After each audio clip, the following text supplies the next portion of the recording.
A continuación, la corrupción.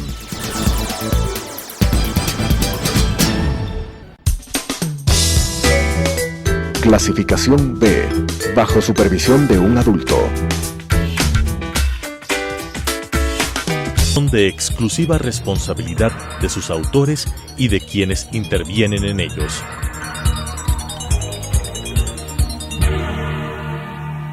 Telesucesos, Canal 29, UHF presenta La Corrupción.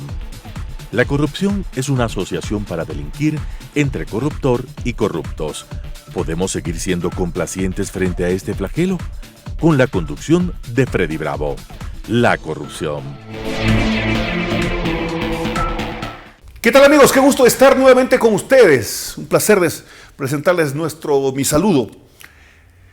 Hay un tema que en las últimas horas, y por supuesto aspiramos una reacción categórica, firme, sin temores, sin vacilación alguna.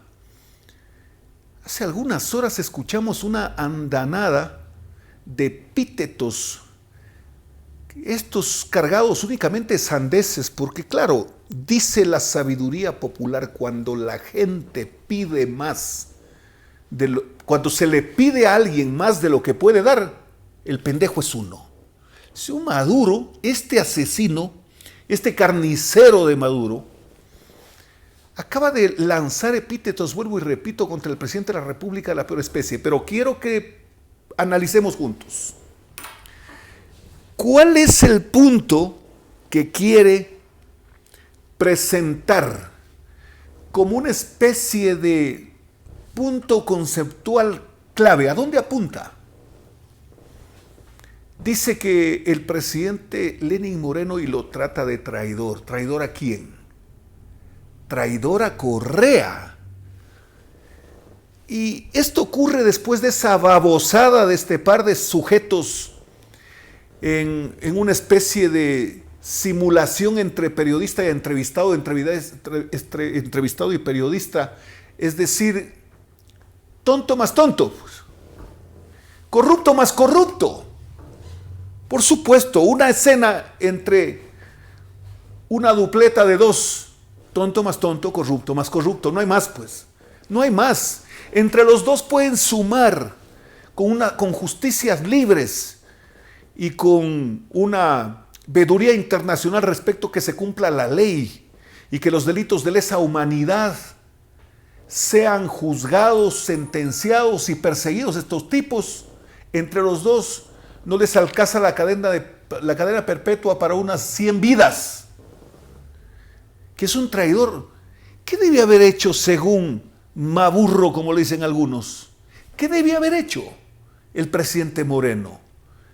El presidente Moreno, frente a toda este listado, y por supuesto hay mucho por sacar de donde lo tienen escondido, frente a la cantidad de cosas, frente a las avionetas con droga, frente a los cambios de la ley, frente a la violación a la propia Constitución, frente a los contratos y frente a los sobornos operados de la presidencia de la República bajo su estricta y única responsabilidad.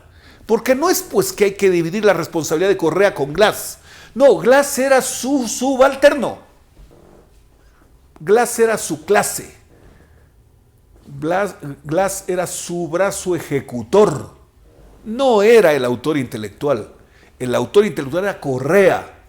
Glass, era su chulío. Glass era su mandadero.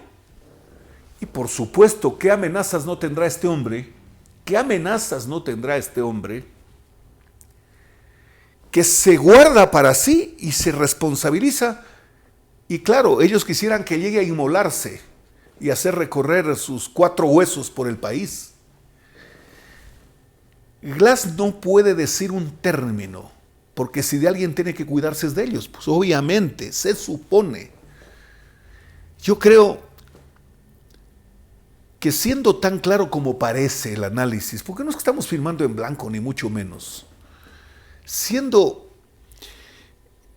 es que Glass decidió ir a la cárcel. ¿Ustedes creen, amigas? Usted, señora, joven, señor, ¿usted cree que Glass decidió irse a la cárcel? Y si lo decidió es porque, por seguridad, entonces quiso meterse a la cárcel. Porque a lo mejor no podía salir a la calle, porque a lo mejor podía ser el objetivo de alguna persona que cumpla instrucciones y lo desaparezca. ¿Qué pudo haber estado pensando este hombre?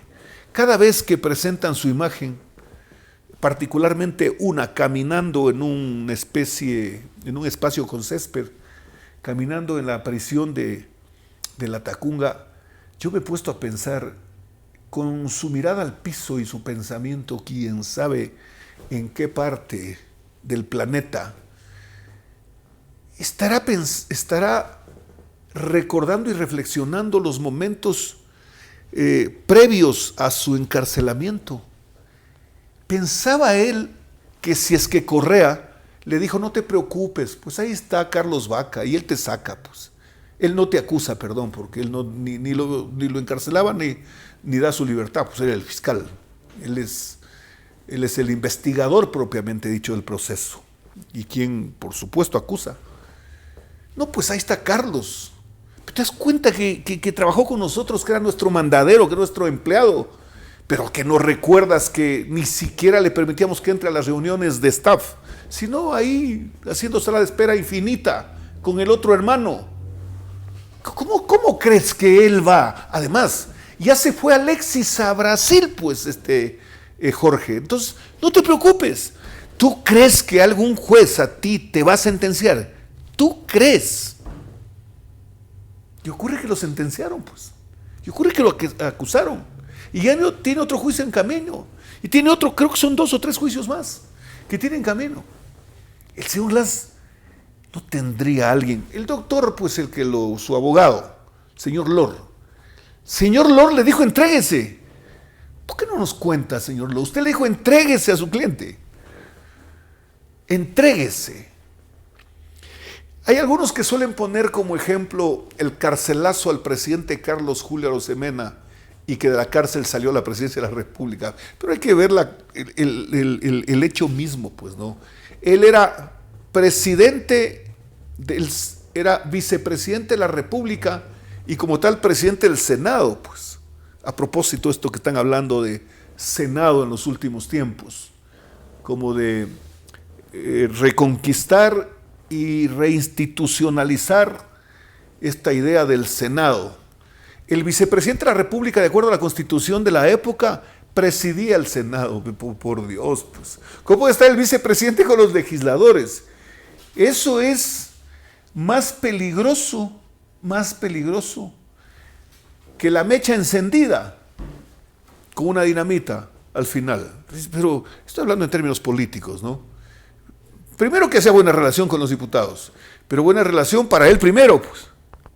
Y ocurre que el presidente de la República de esa época, el doctor José María Velasco Ibarra, identificó en su vicepresidente algún acto llamado de insurgente o algo parecido, y lo encarceló, pues.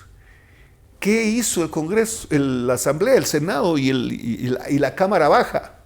Solidarizarse, pues, con el vicepresidente, lo fueron a visitar en el penal, pues. Pero había un antecedente que el vicepresidente Arosemena viajó a Rusia con un grupo de legisladores. Ustedes, qué extraordinaria que es la historia como para más o menos entender lo que en el país pasó. En el país pasó, yo lo califico como un hecho extraordinario, no lleno de aplauso. No. Todo lo que sea violentar la Constitución no debe tener un aplauso por más que se considere que es un hecho de maniobra política exitosa, por decirlo de alguna manera. Volviendo al tema, me fui hasta el viaje a Rusia de Carlos Julio y el grupo de legisladores. Pero, ¿qué es lo que quería decir? El señor Glass entendió lo que le venía. Vuelvo y repito, no sé. Si lo entendió, entonces este hombre pues tiene algunas características medias raras, que a lo mejor pues con esas visitas que tenían a Irán, A lo mejor por ahí se les despertó un poco, tal vez esa antenita teocrática que reciben del Ser Supremo el encargo hasta de si es posible inmolarse. No sé, pues, ¿qué sería? ¿Qué sería? El hecho es que él está preso. Lo que pienso yo, perdonen el yo, porque no voy a decir pensamos, pues, yo no estoy hablando a nombre de nadie, ¿no? Lo que pienso es que Correa, y lo voy a decir categóricamente, Correa estaba seguro, él teniéndolo preso a su vicepresidente. No hay más. No hay más. No hay otra explicación. No hay otra explicación.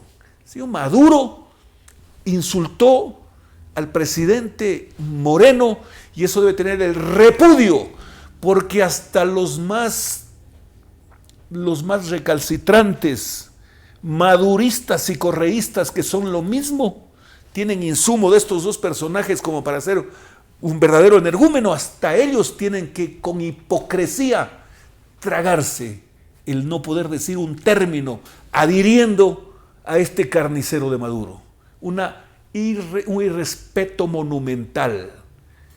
Supongo yo que la Cancillería tendrá que por lo menos enviar una nota, pero una nota con características que ellos en términos diplomáticos acostumbran y tienen en sus reglamentos y en su tradición de en la persona del presidente hacer respetar al país por sobre todo. Hay un tema que lo había revisado porque lo hemos visto a través de los medios de comunicación. El parlamentario César Carrión, ex policía, coronel Carrión, director en su momento del Hospital de la Policía Nacional, sitio en el que el 30 de septiembre del año 2010 se suscitaron los hechos que ya se ha dicho de mil maneras, una insubordinación policial, etc. Pero claro, Correa dijo, he aquí el momento, voy a provocarlos que me disparen para demostrar que soy un hombre macho. Nadie le iba a disparar, nadie le iba a disparar. Si habría habido el propósito, no le quedaban ni las plumas. A nadie se le ocurrió. Era una insubordinación por el atropello y por esa incontinencia verbal que incluso en esas horas o en las horas anteriores a este tema habíanse hasta mofado de una condecoración a un policía. Cosas que para ellos son, o insignias que para ellos son sagradas.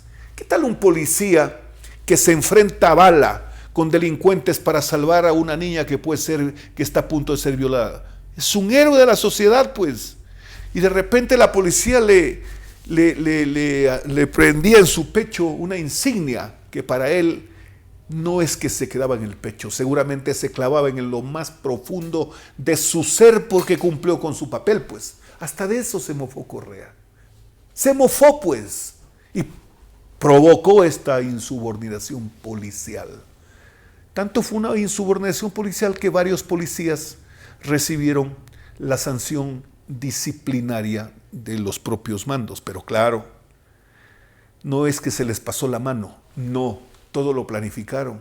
Y ustedes ven cómo la señora Pamela y la señora Terán, de Correos la una y la otra de brazo ejecutor, la señora Martínez, recibía instrucciones de Correa, los convocaba a los policías acusados. ¿Cuál era el papel? Acúsalo a este y después lo traes de testigo. Y le dice, firma esto. Qué cosa más cobarde y criminal. Porque primero, hacían una falsa acusación. Segundo, los enjuiciaban, los encarcelaban, le quitaban el grado policial. Yo no haría otra cosa sino aplaudir. Si mañana, más tarde, la próxima semana, el próximo año o cuando sea, el Estado ecuatoriano asume la responsabilidad de responderle el Estado ecuatoriano a cada uno de los policías que fueron brutalmente perseguidos y despojados de su profesión.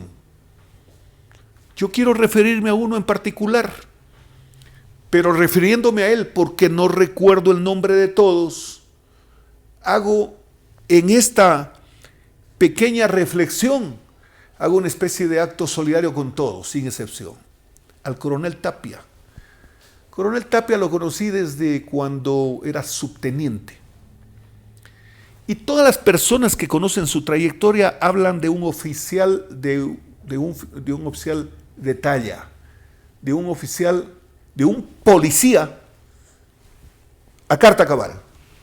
Muy bien, él era jefe de la escolta.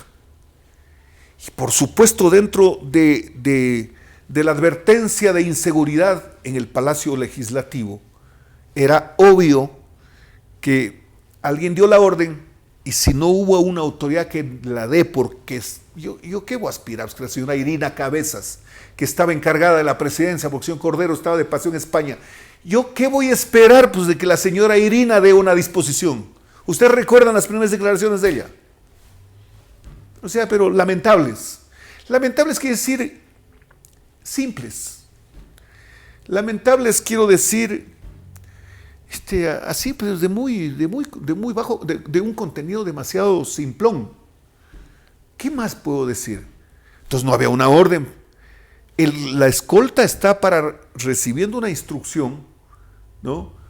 Tomar precauciones.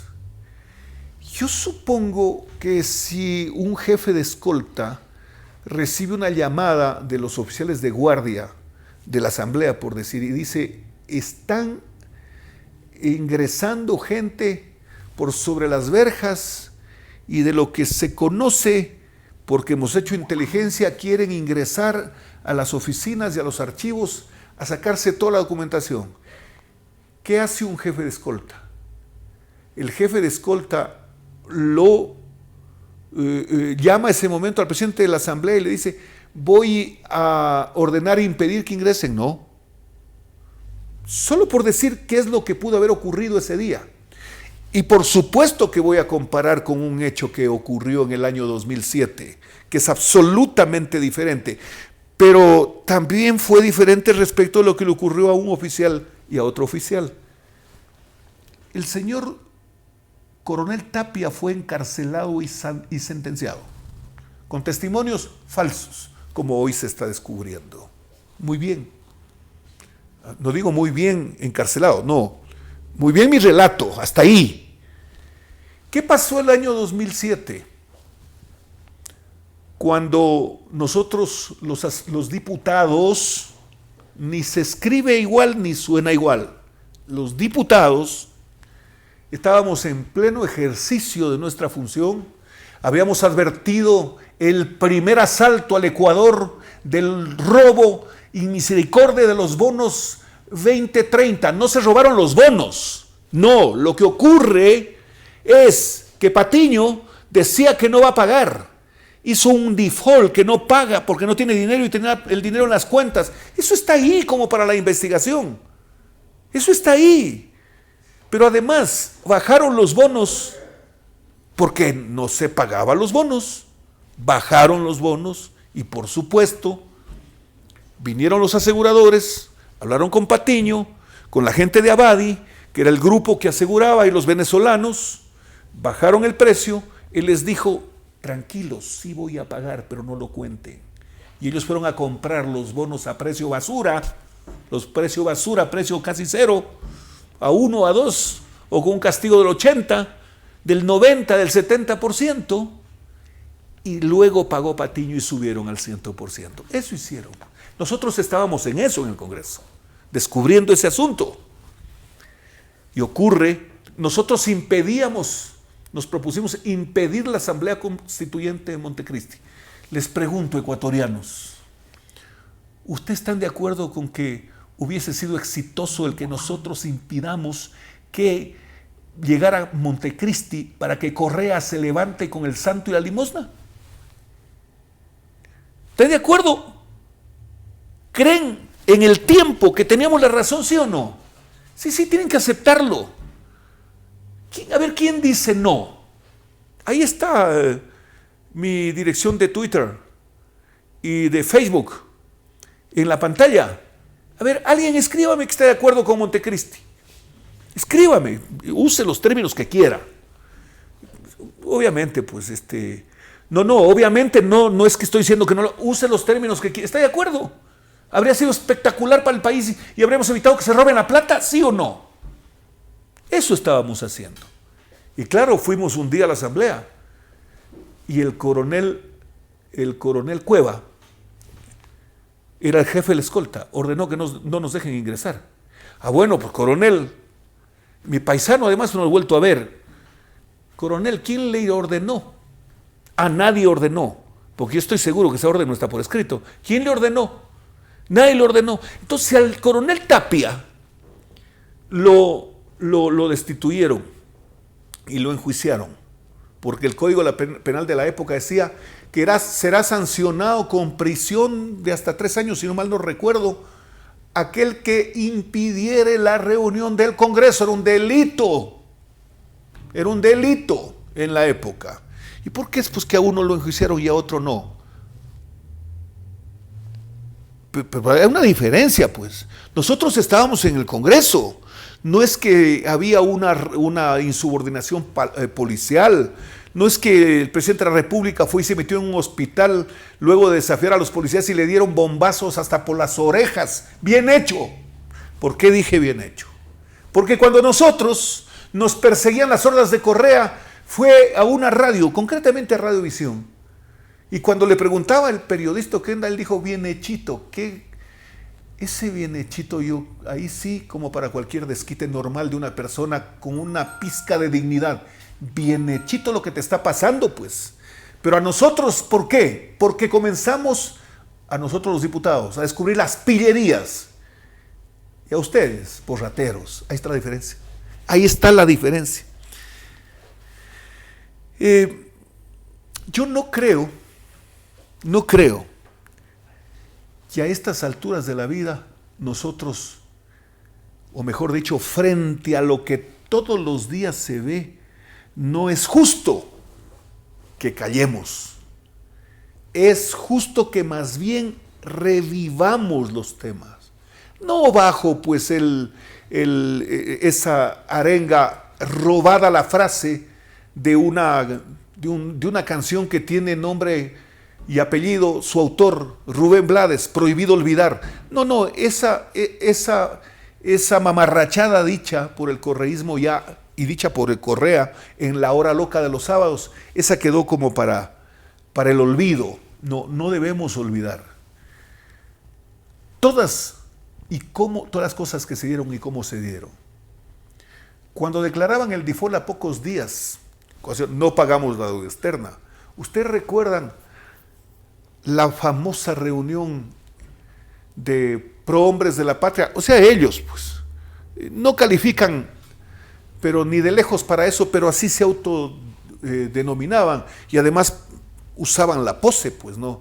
Entonces trajeron al señor Olmos a Ciespal y fue el fiscal Pesantes y estaba ahí todo un personaje recibiendo la instrucción. ¿Por qué digo eso? Porque recibió la instrucción, pues, no, ni se incomode, doctor Pesantes, pero es la verdad, pues, como le dijo Carlos Poli, guacho, si no haces esto, yo renuncio. ¿Qué cosas? Yo renuncio, 10 años antes de los problemas, por Dios. Bueno, estaba el fiscal Pesantes, no quiero hacer ningún juicio de valor, porque no acostumbro a hablar, sino vis a vis. Saliendo de Ciespal, el fiscal de la Nación inició la convocatoria a los expresidentes de la República. Al presidente Borja, al presidente Hurtado, al presidente Sixto Uramballén, al presidente Gustavo Noboa, no sé si lo convocó al señor Palacio, al presidente Lucio Gutiérrez, al expresidente Alarcón, a todos. A convocarlos a la Fiscalía para que vayan a rendir su versión respecto del endeudamiento según Correa, criminal que habían hecho con los organismos multilaterales de crédito y con el mercado de capitales. Correa decía que eso era un asalto. ¿Sabe cuánto pagaba el Ecuador por ese asalto dicho en la boca sucia de Correa? 3% a 30 años plazo, 10 años de gracia. ¿Sabe cuánto pagó Correa? 11, 12, 14% a 2 años prendando el petróleo. ¿Y dónde está esa indagación? Miren ustedes, esto no podemos quitarlo de la mente. Esto debe ser una especie como una especie de batería cargada para estar siempre con el nervio a flor de piel para tomarles cuentas a toda esta tarea de bandidos. Señoras y señores, qué gusto de haber estado con ustedes. Nos vemos la próxima. Las opiniones vertidas en este espacio por la producción y dirección del programa son de exclusiva responsabilidad de sus autores y de quienes intervienen en ellos.